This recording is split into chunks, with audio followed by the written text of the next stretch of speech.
Welcome to another Happy Millie Coffee session. We discuss questions on a variety of topics, crowdsourced from our community. They cover Management 3.0, employee engagement, and happiness at work. Welcome, Ryan, Sarah. Thanks for joining us today. Where are you guys? So I am sitting in Center City, Philadelphia. Awesome. Sarah, where are you today? I'm in Orlando, Florida. Toasty warm this time of year. Yes, that's one way to put it. So this question, it's a simple one, or at least in the number of words it's used. Can you be happy and ambitious? This was submitted a while back by Carlos Saba, and we've had a little bit of chitter-chatter on it. There's related topics. What makes you happy at work? What are the few ingredients that help create happiness? And another one, if we don't have meaning or purpose, then can we truly be happy at work? Ooh. So a collection of thoughts about ambition, meaning, purpose, happiness. So can either of you take a stab at making the question even better? Ooh, making the question better. All the questions combined or just the first one? Do a mashup, Sarah. Purposefully ambiguous. Yeah. I think that, at least for me, maybe it's not that way for everyone, that being ambitious for me is part of being happy, especially at work, because I always want to be growing and learning, and I feel like my ambition to be better and do better is part of that. If you mean ambition to go up the ladder, I would hope that you're fortunate enough to work in an organization where that doesn't matter, but not all of us are. So, I don't know, title's tricky in a place where it does matter, because if you don't have certain titles, sometimes you have a culture where you don't get respect if you don't have a title that people feel is respect worthy. But of course, it's more of a cultural problem than a title problem. And if respect is one of your intrinsic motivations, yeah, that's going to impact your happiness. Right. Interesting thought. Yeah, I think tagging on to your intrinsic motivation, Andy, I think it's the first thing is to just understand what does make you happy, right? Like figuring out what the motivators are for you. And I think for a lot of us, at least the folks that tend to go towards leadership or try to be change agents, ambition is kind of what fuels us along as we go. So that is one of our keys to happiness. I know that's true for myself. I know that I tend to look for opportunities to be that change agent, and that's driven purely by ambition. What drives that ambition? Do you know, Ryan? I ask because I read this fascinating article about, I guess it comes out of biological neuroscience, the SCARF model, where they're looking at, so SCARF is an acronym for status, certainty, autonomy, relatedness, fairness. And I saw a lot of overlap with Management 3.0 principles and some of the intrinsic motivators. So what drives your ambition as a change agent that influences your happiness? Right. So first, I know that you shared that SCARF model, and I appreciate it. I made it about 20% of the way through before I realized I was getting in over my head. So likewise, I love to talk about it because it gets me past that 20%. Yeah, man. I got to work my way through the whole thing eventually. But yeah, somebody really, really smart came up with that. So like a lot of folks in the Happy Millie Network, I think my foundation was formed in the lean agile practices around continuous improvement and around waste reduction. And that's really the one of the things that got me moving in the idea of becoming a change agent, and truthfully, it becomes addictive. Once you start making those changes, once you start seeing those efficiencies, and once you start realizing that the people around you are appreciating that and their collective happiness is growing as in parallel with yours, it's a drug. It's the serotonin release that you feel within you and within the organism of the team. And you just need the next hit. You need the next hit. You need to just keep making those changes and getting happier and happier with the group. And there is something to that social responsibility. Like, my happiness is directly derived. It's actually a bidirectional relationship. My happiness is directly derived by the emotion and the engagement of my team. And I believe their happiness is driven by me. So there's this amazing positive codependency between the two. So there's also that just throws fuel straight on the fire. Yeah, I see that too. So I love to flip the question around. So can you be happy and not ambitious? Me first. I think that's a personal question, but for me, the answer is no. Likewise, have you seen in your world, in your circles, people that had no ambition that appeared to be happy? I'd say, yeah, I've seen them. And I wasn't close with them. I didn't have a good connection because I didn't understand them, but they seemed perfectly content in a command and control environment, being told what to do, clocking in, clocking out. Yeah, but I think you're applying that directly to the work environment. They must be ambitious about something. It just may not be in between the four walls of the company, because maybe that's not where they look for their happiness. Maybe their happiness is derived in something outside of work. Yeah. I can't see how anybody, like, and this may just be who I am as a person, but I can't see how a human construct can be happy without being ambitious, because it's that continuous improvement that I think drives us all to some degree. Now, it may not be in process. It may not be in leadership. It may not be in generating ROI. It may actually be something completely different. Maybe it's their church. Maybe it's their user group. Maybe it's their community. Thank you for that perspective. You're right. I was looking at it from the narrow lens of the workplace and not the whole person. But I question too, if someone is happy just showing up and doing their work in a command and control environment, if that's because they genuinely believe that's as good as it gets and they've never seen better. Because I think probably the three of us know that your work can be really engaging and help you grow and help you learn and help stretch you and help you get that ambition. But I think a lot of people just believe that's a myth, and only naive people believe that, and that it's not possible. And so I wonder if, people who are happy with just going with the flow know that there are alternatives to that. You know what I mean? Yeah, I think the foundation to happiness is safety as well. And some people feel safe in command and control because it's the environment that they were prepped for. Right.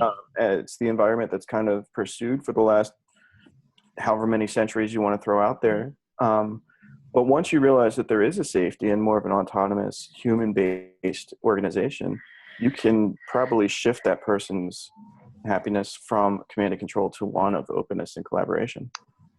Yeah. Right. As soon as you get past the dip. Oh, yeah. Well, yeah. Like, I have to make the decision now. I'm in control. Wait a minute. That's scary. Wait a minute. So I'm the guy that's at fault if this goes wrong. That sucks. Yeah. Empowerment's a dangerous thing. Uh-huh. I love it. We have a situation today at work where that the friction created by autonomy really rose some collaborative juices. But once you get to that other side, right, of, I get to make the decision with limited information, never enough. And so hopefully it's small, and if it does blow up, there's an easy rollback. Well, that again goes back to safety, right? Like, it has to be a safe environment for you to be allowed to be wrong. I mean, you need to set the control such that if you are wrong, that there's not 3 months of work that becomes scrap work. You're setting those tight feedback loops and everything. Right. And that's one of the fairness pieces out of that SCARF model, right? There's a fair exchange of risk for reward. And if you make a small mistake, it's not terminal. And that's the safety aspect of fairness. Yeah, I really need to get through that whole article. I'll sit down with you, you and me, and we'll have a beers and we'll get through it 2 or 3 times. Because I'm looking at it, and we're varying from the topic. Sidebar. from a change management or a change leader perspective, because when someone is stepping out of that known command and control position, either giving or receiving, everything changes. The status, the certainty, the autonomy, how you relate to people, the hierarchy, the sense of fairness. And because there's so much brain chemistry involved, as you talked about, the serotonin and the other, the dopamine and the oxytocin, endorphins, and endorphins, yeah. Right?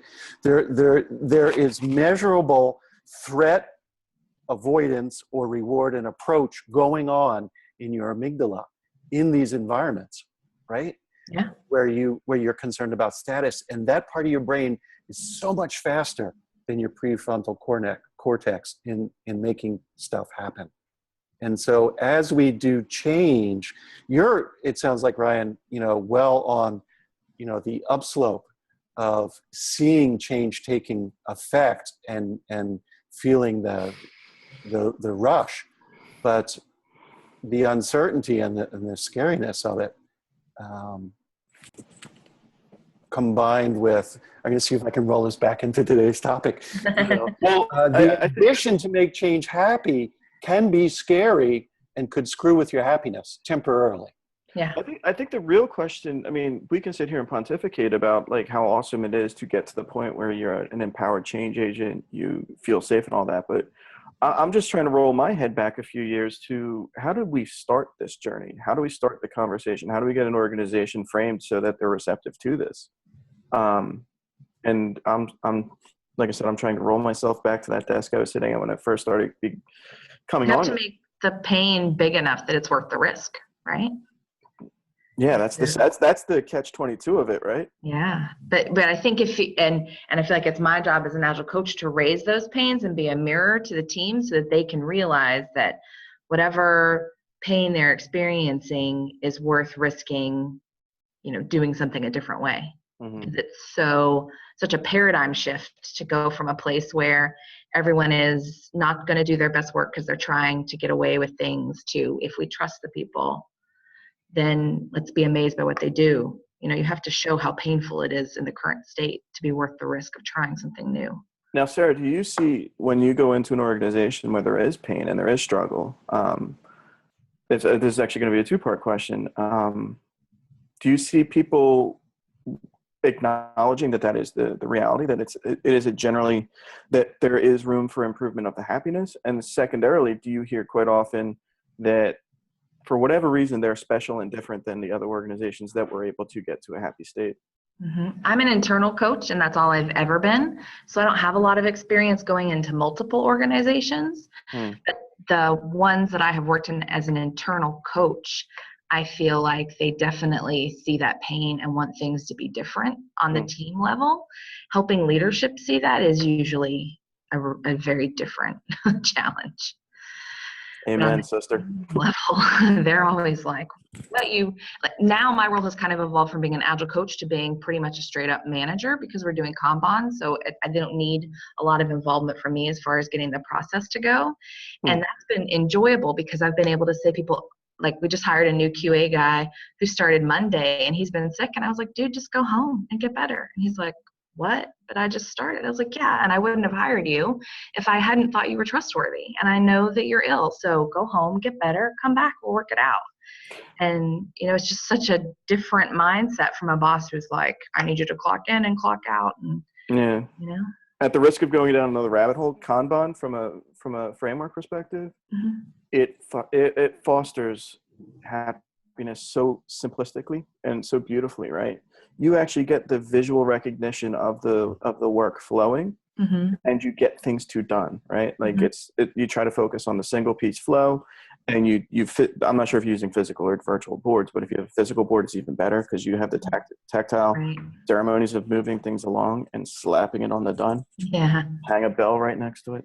Yeah. But we have had challenges though, because since we don't have, and again, like it's another tangent, but if you don't have set up refining and planning meetings to ensure that those conversations are going on, and then it comes back to trust again, how much do I get involved in making sure those conversations happen? And how much do I listen to the team when they say, no, we've got it, and back off? and wait for there to be a conflict because two people worked on the same exact thing and now they're both pissed at the other guy, and, let them work through that, and how much to lean back and how much to lean in. That's my challenge now in this new paradigm for me. I sense there's a tie, right, in each of your roles as a coach, a change agent, an instigator of pain to happiness. Right. So to tie back into this question of happiness and ambition, right? And to abstract ambition a little bit away, your teams will need to have some meaningful purpose, some goal, some vision that's not command and control, get this done by this date, but high enough that they attach their ambition to, right? Right. That you can then keep pointing to. That's where you want to go. And in your case, Ryan, it might be there's a bottleneck here. Does anybody else, or where's the bottleneck, right? Well, what's interesting is I completely agree, Andy. And what you're talking about is actually codifying the why of the team, right? Like giving them a vision and a purpose. And we do have a mission statement within my team. Yeah. And it has very little to do with process. It has very little to do with technology, and it has very little to do with revenue. What we talk about is the outcomes that we're looking to derive with our product to the end users. In my case, we're delivering clinical learning to nurses that drive down the amount of potentially avoidable death in a hospital situation. That has nothing to do with bottlenecks. That has everything to do with improving human life. So once you kind of make that correlation between the code that you're writing or the process that you're following and helping people, you can make that why so much stronger. Yeah.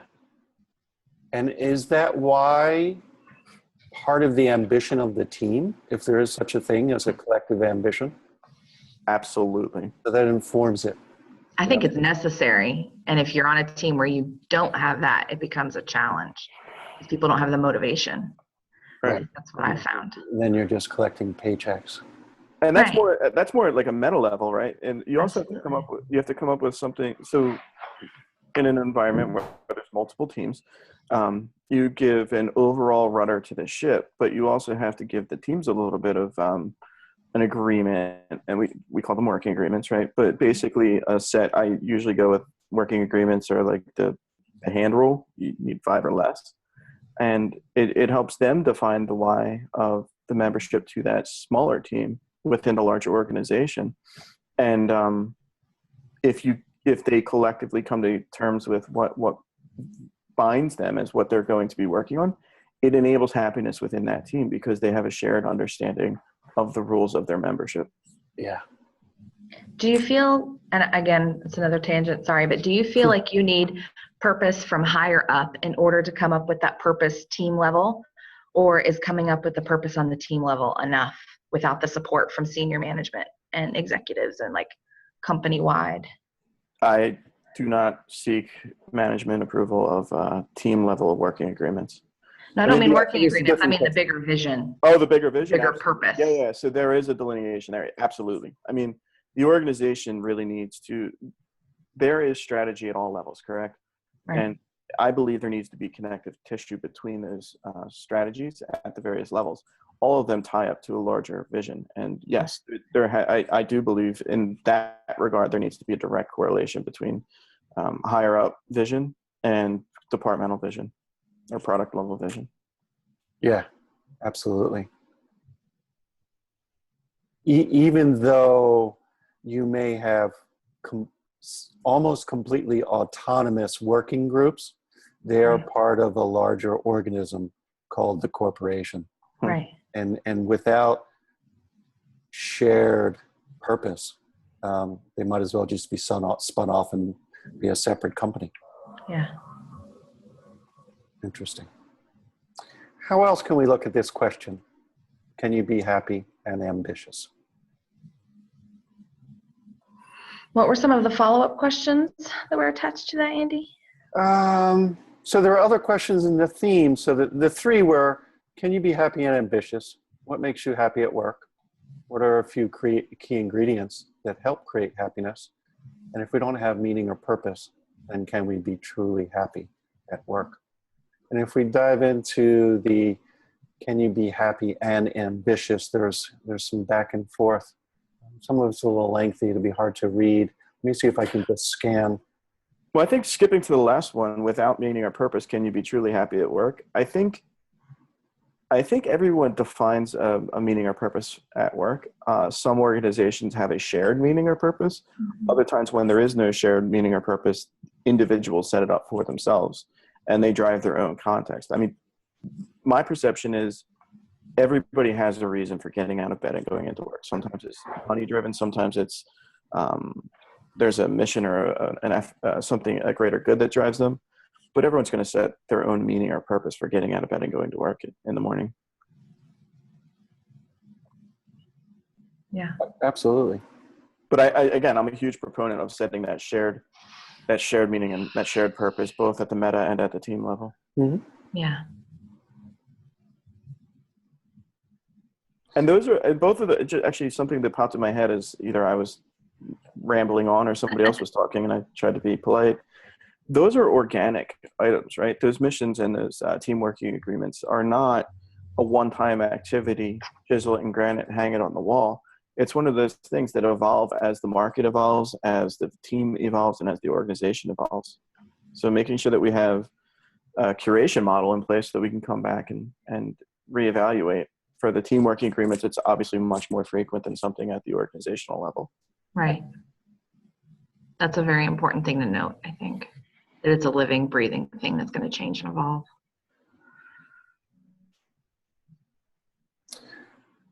George had an interesting comment. Let me see if I can elaborate. Our collective ambition to create, retain happiness at work should be understood correctly, that happiness doesn't mean we're not ambitious. I like that. Flow is understood in psychology as a state of mind. Being in the zone of focus is realizing something that is the right level between, covered by our skills, yet challenging enough to us so that we can develop as an individual.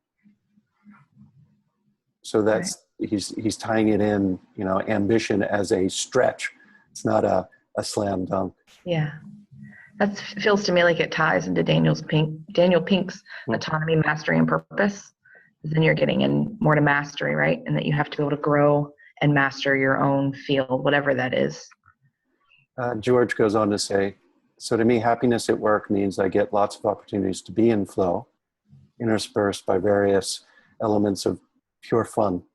I like that. And this, for me, results in a high level of output aligned to the organization's vision, something that we've been talking about, whether it's as individual pieces of work or in collaboration with others.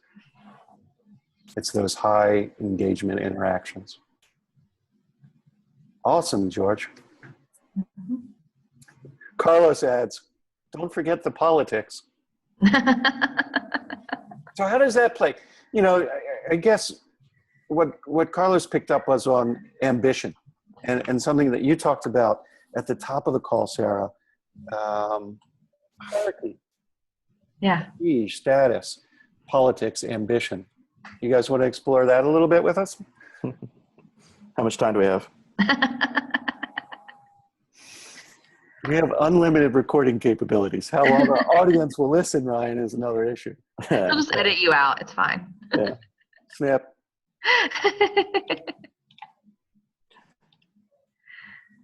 That's a whole other thing. That's a whole other Netflix series, right? House of Cards. No, but I think politics, obviously, the larger the organization, the more communication channels you have, the more politics you're going to run into, right? Working for a relatively large international company, I run into some politics, I'll be fair. But my functional role in the team is I am the departmental manager. My biggest mission is to make sure that my team is protected from as many politics as possible so that they are able to thrive within the smaller ecosystem of our team. You, as the guy trying to block and tackle these things, I cannot be ignorant to them, and I pick and choose which ones I think I can help to remove or at least mitigate organizationally. And when you do get those political battles kind of resolved, or at least, under control, that actually does feed into my personal happiness at work, because there's one less problem to face. And you have a backlog of politics that you then get to work through. Political Kanban. I like it. But you don't put that one out in the open. That's one. Well, actually, I challenge you. What if you could put it out in the open somehow, right? With an interest-based approach that, you have your turf and I have my turf, and here are our shared interests. You might not share your full contingency plan out in the open, but you might have a collaborative organization that way. Yeah, you'd be very teal at that point. Yeah. Yeah, it would totally depend on your organization's culture, and if transparency was a way of life and all of that kind of stuff. I think in many places that would not fly very well. Yeah, good old teal. Yeah. So a lot of times when you're talking about politics, you're saying, don't talk to this guy because he's a jerk and he'll shut you down no matter what. So you have to go and talk to this guy first and then figure out some way to make guy number one think it was his idea. It's stuff like that is, it's hard to make it feel good. Any other thoughts on being happy and ambitious? I don't think so. Yeah, I think I covered, for me personally, I think we covered all the areas, I thought. Great. Well, this has been enjoyable. Thank you both for joining us. And to those watching, I hope you enjoyed our rather collaborative and freewheeling discussion. You can check out other topics in our Happy Melly Coffee playlist on YouTube. And you can also visit us on the web, happymelly.com, and check out our blog. And if you're interested in joining us, follow the join button. We'd love to have you all as part of the community. For now, so long. Bye.